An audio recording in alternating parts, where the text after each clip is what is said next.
Good, I guess, morning, good evening, good afternoon, whatever it is, where you are. It's me again, Gordon Causey, up here in Canada, east of Toronto, hence the picture of the CN Tower, circa late 70s, early 80s, although it's a painting.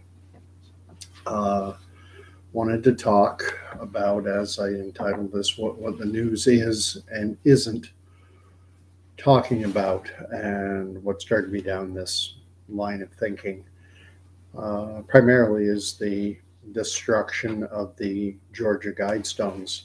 I've seen no coverage of it at all in Canadian media, and to be perfectly candid, I don't watch the news. I don't watch CBC Nightly News or CTV or Global News.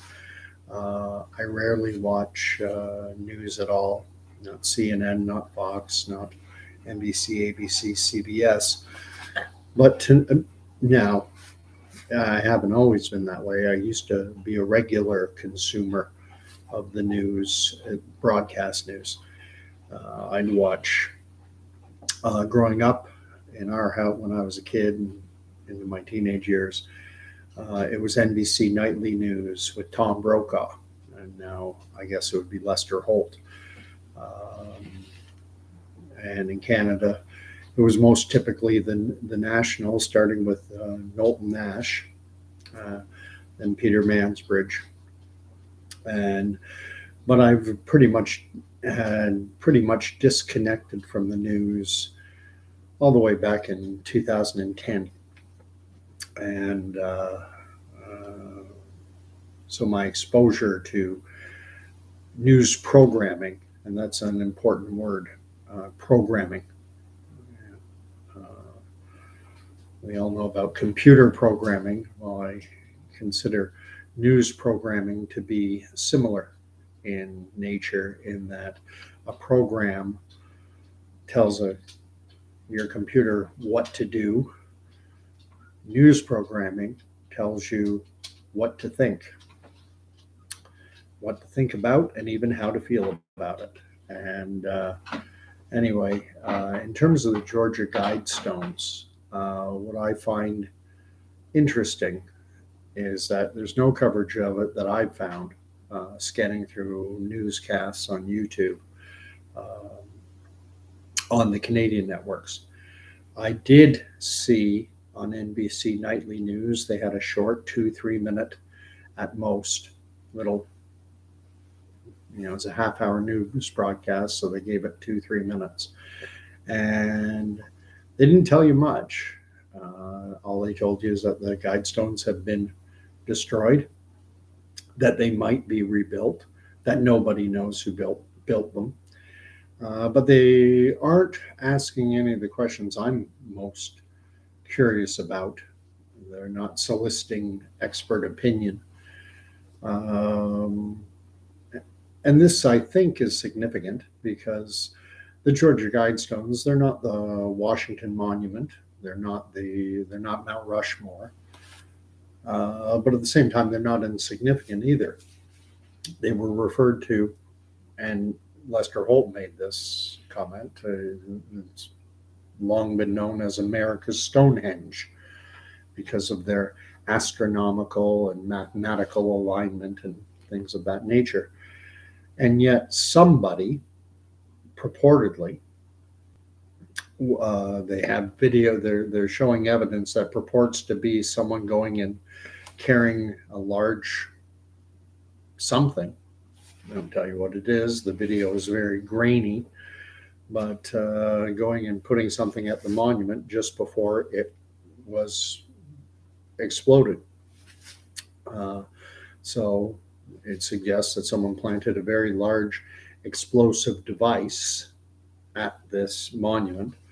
The way it was reported on NBC News seemed to suggest that it was a lone individual, which immediately would eliminate even the consideration that it was conspiratorial. The word conspiracy gets downplayed a lot. Oh, that's a conspiracy. Simple fact of the matter is any two people or more, two or more people acting to deceive are involved in a conspiracy. Anytime you've planned a surprise party for someone, you have conspired. Criminal conspiracy is when that activity is illegal. Obviously, exploding, uh, putting enough explosives to blast through I think everyone by now will have seen the image. One of the columns was cracked and in rubble and looked like there was damage to the capstone. Well, that granite, those granite slabs, each one was in and around 6 meters high and almost half a meter thick, about a foot and a half thick. And granite is, from what I've read, it's tougher than diamonds, and there's only one rock or stone that's more durable or tougher, and that is something called quartzine or something to that effect. So, how much explosive would be needed to destroy a piece of granite, a slab of granite 6 meters tall and half a meter thick? I think it's 0.49 meters was the width of these stones, and how you could how do you come about acquiring that amount of explosive? How do you get it to the Guidestones? How do you get away? And it's obviously criminal, and which made the Guidestones the site there in Elberton, Atlanta, or outside of Atlanta, Georgia. Um, that's a crime scene, and yet what I've never been in the police, but I think we've all seen enough TV shows about how criminal scenes, when criminal investigations go on, how scenes are cordoned off and poured over, and yet seems that the remainder of the monument was demolished and bulldozed within hours. I've seen sections of highway shut down for longer periods of time to investigate a crime scene. And yet, that seems very odd to me. But lots of questions, no answers. And it doesn't seem that anyone of any note is asking any of the pertinent questions. But that's just one thing. There's so much going on in the world. So I'm just going through the news stories that were covered by CBC Nightly News. I took them down in bullet form. And one was about the Rogers outage that caused all Interac payments to be shut down, and highlighting the reliance, the absolute total reliance our world now has on connectivity. Right now, I'm talking via connectivity. If it wasn't for the internet, this wouldn't be happening. There's a book I read back in 2019, end of 2019, start of 2020, called Second Sleep by Michael Harris. If anyone is into reading, Michael Harris is an amazing writer. And this book is interesting because Michael Harris writes a lot of historical fiction, and he's very meticulous in presenting his history. He's written books on the Roman Empire, on individuals like Cicero. He's written books on the kings of Ireland, things of that nature. And as I say, he's well regarded in terms of his detail when it comes to historical facts. So I was surprised when I started reading this book. I'd already read 2 or 3 by Michael Harris before this. And the book starts out in England. And what has happened is a priest is being sent by the bishop to an outlying town because the local parish priest in this outlying town has died, and this other priest is being sent on a horse to go and do what is required in terms of paperwork and such and conduct the funeral. Well, early in the book, it made reference to plastic. Like he had a little plastic carrying case or something. And I'm like going, and the thing was, the context of the book was set sometime in the 1400s, so in the 13th century. And I'm thinking to myself, were there plastics around in the 1400s? Did plastic have another meaning? Oh, well, read on. And then it talked about something having been written in Elizabethan English. I'm like, wait a minute. Wasn't Elizabeth 1600s? I can't remember, but it certainly wasn't the 1400s. What's going on? And then what I found out in reading the book is that it is the year 1400 after the apocalypse. So, currently all our dating, we're in the year 2022. That's Anno Domini, AD, year of our Lord, 0 being the birth of Jesus Christ. Well, now before that, they used to date everything in Roman times by the year of the city, the founding of Rome. So it was 100 years before the founding of Rome, 10 years before the founding of Rome, 20 years, 100 years, 200 years after the founding of Rome. So now time has been reset again, and the 0 point is the apocalypse. And the thing is, the world had been apocalypse, and we were building back up. And what was known of our current civilization that we're living in right now was minuscule. Very little was known. The technology that you and I are enjoying, these people in the year 1400 after the apocalypse had no idea what our advanced technological digital civilization. And there was a group of individuals in this book who were referred to, I believe, as antiquarians, who were trying to rediscover what secret knowledge this previous civilization had. And the world was ruled by a Roman Catholic type system, and any research into the previous civilization was deemed heresy. And as it turned out, this priest who was going to find out about the old parish priest who had died found out that this old deceased parish priest had a number of books that would be deemed in this fictional account as heresy, heretical works. And you could identify heretical works because they had the image of an apple with a bite taken out of it. Apple. Fascinating book. I wasn't sad. I didn't like the ending, but up until the ending, I thought it was amazing. I almost feel like Michael Harris couldn't figure out, how do I end this? How do I finish? How do I wrap this up? But it's not a horrible ending. It's better than I could have written, without question.